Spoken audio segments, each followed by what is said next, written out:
Hello and I welcome you students to the part 5th of chapter 7 sources of business finance। अभी तक हम chapter 7 का बहुत सारा पोर्शन कवर कर चुके हैं और अब बस थोड़ा सा पोर्शन ही बचा है चैप्टर 7 का। उसके बाद हम ये चैप्टर कंप्लीट कर लेंगे। तो आइए देखते हैं आगे इस वीडियो में। आई होप कि आपको मेरी यहाँ तक की सारी वीडियोस समझ में आ रही होंगी और अगर आपको मेरी वीडियोस समझ में आ रही है तो please like my videos, comment and मेरे चैनल को सब्सक्राइब कर लीजिए। मैं इसी तरह की वीडियोस आपके लिए लेकर आती रहती हूँ। पिछले पार्ट में हमने जो हमारा पार्ट 4 था उसमें डिबेंचर्स के बारे में बात करी थी। लाइक डिबेंचर्स होते क्या हैं, who are debenture, what are debentures, who are debenture holders, what are the merits and demerits of debenture holders। Okay लेकिन हमने टाइप्स के बारे में बात नहीं की थी। तो आज हम देखते हैं what are the types of debentures. Our first one is secured and unsecured debentures. क्या होते हैं सिक्योर्ड? मतलब वैसे डिबेंचर्स जो अपने साथ एक सिक्योरिटी लेकर आते हैं। कैसी सिक्योरिटी? तो secured debentures are such which create a charge on the assets of the company। मैंने बताया था आपको charge on the assets of the company मतलब इन केस कल को अगर हम किसी से मान लो हमने पैसा लिया और हम उस पैसे को देने में नहीं दे पाते, किसी को पैसा उस इंसान को हम पैसा नहीं दे पाते, तो वो क्या करेगा, वो हमारी उस एसेट को जो हमने उसको मॉर्टगेज कराई है या गिरवी रखी है, कोलेटरल एज अ कोलेटरल दिया है हमने, उस एसेट को बेच करके वो पैसा ले सकता है। इसी तरीके से सिक्योर्ड डिबेंचर्स वो डिबेंचर्स होते हैं जो अपने साथ एक सिक्योरिटी लेकर के आते हैं कि कल को कंपनी ने अगर मेरा पैसा वापस नहीं किया तो मैं कंपनी की इस एसेट को बेच करके अपना पैसा रिकवर कर लूंगा। वो होते हैं secured debentures, there by mortgaging the assets of the company. ठीक है। और अनसिक्योर्ड डिबेंचर्स वो होते हैं that who does not carry any charge or security on the assets of the company। ठीक है। Now our second one is registered and bearer debentures. क्या होते हैं रजिस्टर्ड डिबेंचर्स? रजिस्टर्ड डिबेंचर्स वो डिबेंचर्स होते हैं जिनका रिकॉर्ड कंपनी की रजिस्टर में मेंटेन रहता है। ठीक है। यानी कि हु आर, किससे हमने डिबेंचर लिया है, कौन हमारा डिबेंचर होल्डर्स है, क्या उसका इंटरेस्ट रेट है, कितने टाइम पीरियड बाद उसको इंटरेस्ट मिलेगा, ये सारी रिकॉर्ड्स मेंटेन होती हैं कंपनी की रजिस्टर में। इसे बोलते हैं रजिस्टर्ड डिबेंचर्स। ठीक है। अगर वो कल को किसी और को ट्रांसफर भी करता है अपना डिबेंचर, यानी कोई एक्स है जिसने डिबेंचर ले रखा है और वो वाई को ट्रांसफर करना चाहता है अपना डिबेंचर, तो उसको पहले कंपनी आना पड़ेगा और कंपनी में मेंटेन करवाना पड़ेगा, देन ही वो ट्रांसफर कर सकता है।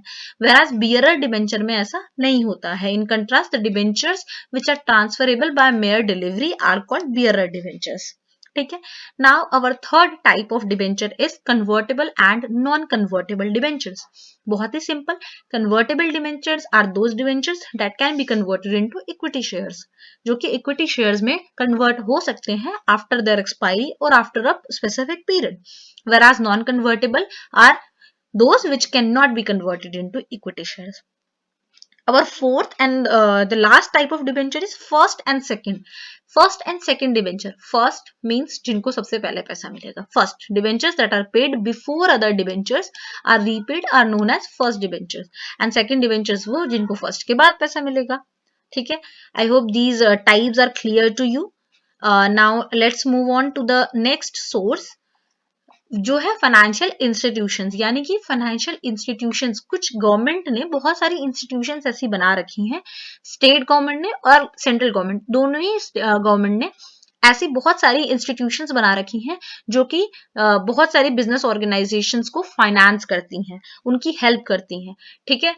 और इन जो इंस्टीट्यूशंस का बेसिकली एम क्या होता है, to promote the industrial development of the country. ठीक है। इस वजह से गवर्नमेंट ने बनाई है और इनको डेवलपमेंट बैंक्स भी बोलते हैं। इन एडिशन ये फाइनेंस देने के साथ साथ और क्या काम करती हैं, दे प्रोवाइड फाइनेंशियल असिस्टेंस तो देती ही है, also conduct market surveys, technical assistance, managerial services. ठीक है। ये सारी चीजें प्रोवाइड करती है एक बिजनेस ऑर्गेनाइजेशन को। ओके। एक बिजनेस ऑर्गेनाइजेशन को ये सारी चीजें कौन प्रोवाइड करती है, financial institutions which are basically established by government of India, both state and central government, ठीक है। Now this source of financing is considered suitable when large funds for longer duration are required for expansion, reorganisation and modernisation.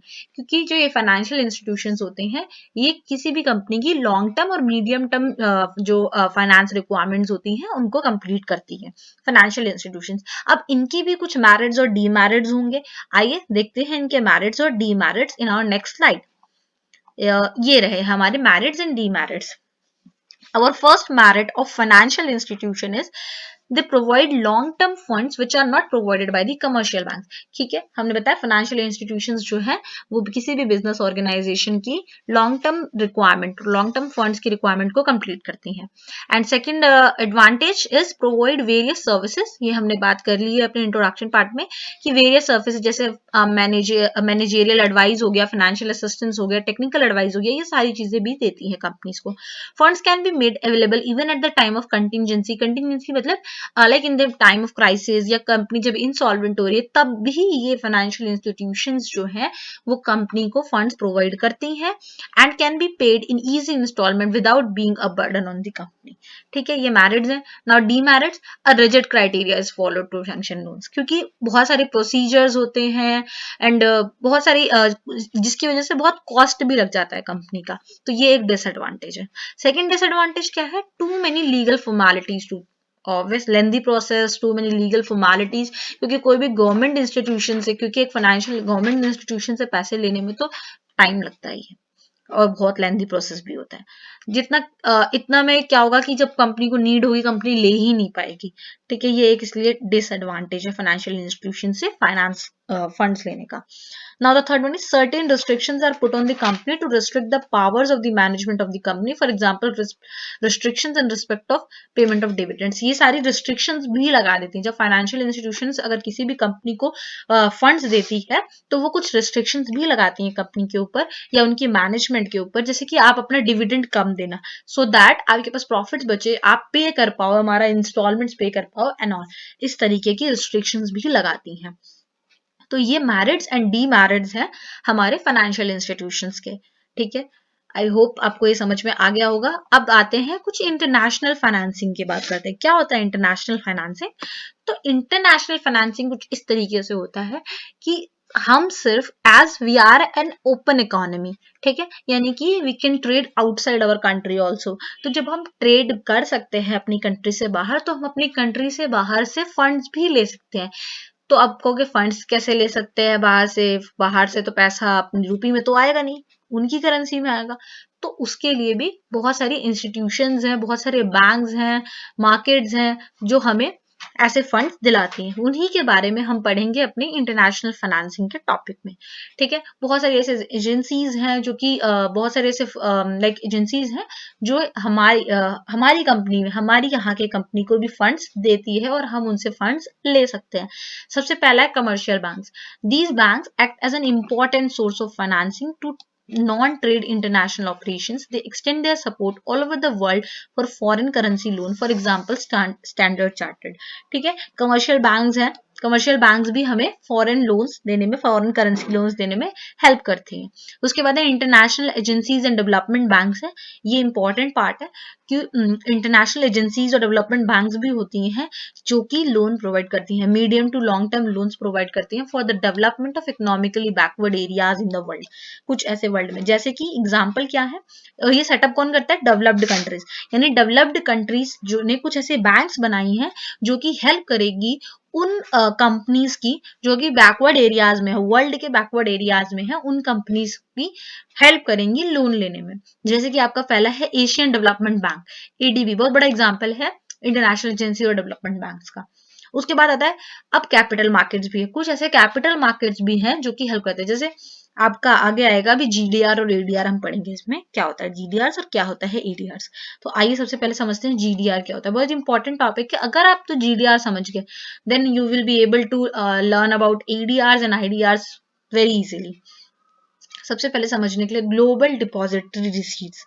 Depository receipts क्या होते हैं? Depository receipts basically ये होता है कि किसी भी कंपनी के शेयर्स किसी भी कंपनी के शेयर्स को रिप्रेजेंट जो करते हैं वो डिपॉजिटरी रिसीट्स होते हैं। जैसे कि क्या होता है कि सपोज हमारी यहाँ की कंपनी है, इंडिया में एक कंपनी है, उसको फंड्स चाहिए फॉरेन से। फॉरेन से अगर उसको फंड्स चाहिए तो वो क्या करेगी, एक डिपॉजिटरी बैंक होता है, उस बैंक के पास जाएगी, अपनी करेंसी यानी रुपी में पैसे देगी डिपॉजिटरी बैंक को। लाइक एक मिनट, यहाँ पर हम जैसे बना लेते हैं, मैं आपको एक डायग्राम के थ्रू समझाती हूँ। सपोज ये एक कंपनी है, कंपनी नहीं है, एक पर्सन है, ठीक है। इस पर्सन को लोन चाहिए तो ये क्या करेगा, ये डीआर डिपॉजिटरी बैंक्स होते हैं, डीबी लिख देती हूँ मैं यहाँ पे, डिपॉजिटरी बैंक के पास जाएगा, रुपी में अपने पैसे लेकर के, रुपी में लेके जाएगा, अपनी डिपॉजिटरी रिसीट लेकर के जाएगा डिपॉजिटरी बैंक के पास। वो बैंक क्या करेगी, वो बैंक इन शेयर्स को, ये जो शेयर्स लेके गया है उन शेयर्स को लिस्ट कर देंगी यहाँ पे जीडीआर्स में। और जीडीआर्स जो होगा वो ग्लोबली है, ग्लोबली अब लोग उसको पैसे देंगे और अल्टीमेटली वो पैसा किसके पास आ जाएगा, अल्टीमेटली वो पैसा इंडिया में जिस पर्सन को चाहिए उसके पास आ जाएगा। नाउ अब हम थोड़ा सा कंटेंट पढ़ते हैं ताकि हमें समझ में आ जाए कि ये है क्या। द लोकल करेंसी शेयर्स, यानी कि जैसे सपोज इंडिया में rupees of a company are delivered to depository bank, ठीक है, डिपॉजिटरी बैंक को डिलीवर होंगे local currency shares. The depository bank issue depository receipts against these shares, जो डिपॉजिटरी बैंक होगी वो डिपॉजिटरी रिसीट्स इशू करेगी इन shares के अगेंस्ट, ठीक है। Such depository receipts denominated in the US dollars, वो यूएस डॉलर्स में डेनोमिनेटेड होगी। तो क्या बीच में कौन है intermediary, intermediary is basically depository bank. Depository bank क्या करती है, लोकल करेंसी शेयर्स को डिपॉजिटरी रिसीट्स में ट्रांसफर कर देती है और इन रिटर्न यूएस डॉलर्स में होता है, वो यूएस डॉलर्स में अब वहां की उसमें लिस्ट हो गई स्टॉक मार्केट में, वहां के स्टॉक मार्केट में लिस्ट हो गई, वहां लोगों ने पैसे दिए और वो पैसा फिर उसके बाद इनडायरेक्टली इंडियन कंपनी के पास आ जाता है। आई होप कि ये समझ में आ गया होगा क्या होता है जीडीआर। लोकल करेंसी शेयर्स होती हैं किसी भी कंपनी की, जो कि वो डिलीवर करते हैं डिपॉजिटरी बैंक के पास। डिपॉजिटरी बैंक क्या करती है, उसके अगेंस्ट डिपॉजिटरी रिसीट इशू करती है। डिपॉजिटरी रिसीट जो वो इशू करती है वो यूएस डॉलर्स में होते हैं, इसीलिए उनको बोला जाता है global depository receipts. Now it is a negotiable instrument. It means it is a written instrument basically, which can be deliverable. It is a negotiable instrument and can be traded freely. एक से दूसरे person के, उसने खरीदा उसने बेचा, उसने खरीदा उसने बेचा, it can be traded freely. ठीक है। इन इंडियन कंटेक्स्ट क्या होता है, a GDR is an instrument issued abroad. अगर इंडिया के कंटेक्स्ट में देखें तो जीडीआर क्या है, बेसिकली एक ऐसा इंस्ट्रूमेंट जो हमने अब्रॉड में इशू किया है किसी इंडियन कंपनी ने और वहां से फंड्स ले रही है foreign, in some foreign currency and is listed and traded in foreign stock exchange. समझ में आ गया। A holder of GDR can any time converted into number of shares it represents. The holders of DDR do not carry any voting rights. उन्हें सब मिलता है but voting rights नहीं मिलते, क्योंकि वो हमारी कंपनी में वोट नहीं दे सकते, हमारी यहाँ की कंपनी में वोट नहीं दे सकते ना। लेकिन उन्हें नहीं पता हमारी कंपनी के रूल्स क्या है, हमारे इंडिया में रूल्स क्या है, हमारे कल्चर क्या है, हम कैसे पॉलिसीज बनाते हैं। इसीलिए जो जीडीआर होल्डर्स होते हैं उनके पास वोटिंग राइट्स नहीं होता, बट ओनली डिविडेंड और कैपिटल एप्रिसिएशन, मतलब है कि ये सारी चीजें होती है, उनको डिविडेंड वगैरह मिलेगा बट वोटिंग राइट्स नहीं होंगे उनके। Many Indian companies such as Infosys, Reliance, Wipro and ICIC have raised money through issue of GDRs. क्या होते हैं जीडीआर, सिंपली अगर आपको जीडीआर समझ में आ गए, अब आप एडीआर और आईडीआर समझ गए, ठीक है। अगर आपको नहीं समझ में आया आप एक बार पीछे रिवाइंड कीजिए वीडियो को और देखिए एक बार दोबारा, आपको फॉर श्योर समझ में आ जाएगा। Now let's come on to the ADR.